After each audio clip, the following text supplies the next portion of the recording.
Love with code channel daily gospel லூக்கா நற்செய்தியிலிருந்து வாசகம். அதிகாரம் 5, இறைவார்த்தைகள் 1 முதல் 11 வரை.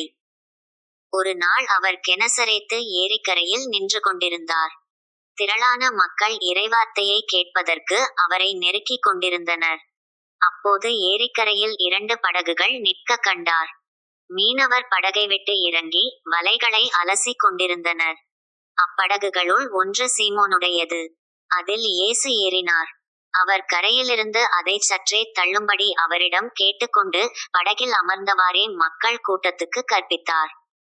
அவர் பேசி முடித்த பின்பு சீமோனை நோக்கி, ஆழத்திற்கு தள்ளிக்கொண்டு போய் மீன் பிடிக்க உங்கள் வலைகளை போடுங்கள் என்றார்.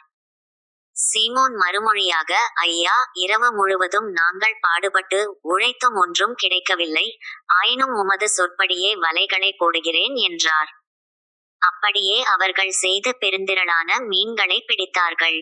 வலைகள் கிழியத் தொடங்கவே மற்ற படகிலிருந்த தங்கள் கூட்டாளிகளுக்கு சைகை காட்டி துணைக்கு வருமாறு அழைத்தார்கள். அவர்களும் வந்து 2 படகுகளையும் மீன்களால் நிரப்பினார்கள். அவை மூழ்கும் நிலையிலிருந்தன.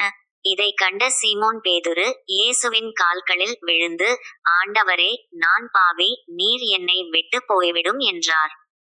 அவரும் அவரோடு இருந்த அனைவரும் மிகுதியான மீன்பாட்டைக் கண்டு திகைப்புற்றனர். சீமோனுடைய பங்காளிகளான செபதேயுவின் மக்கள் யாக்கோபும் யோவானும் அவ்வாறே திகைத்தார்கள். இயேசு சீமோனை நோக்கி, அஞ்சாதே, இது முதல் நீ மனிதரை பிடிப்பவன் ஆவாய் என்று சொன்னார். அவர்கள் தங்கள் படகுகளை கரையில் கொண்டு போய்ச் சேர்த்தபின் அனைத்தையும் விட்டுவிட்டு அவரை பின்பற்றினார்கள். இது ஆண்டவர் வழங்கும் அருள்வாக்கு. இறைவா, உமக்கு நன்றி.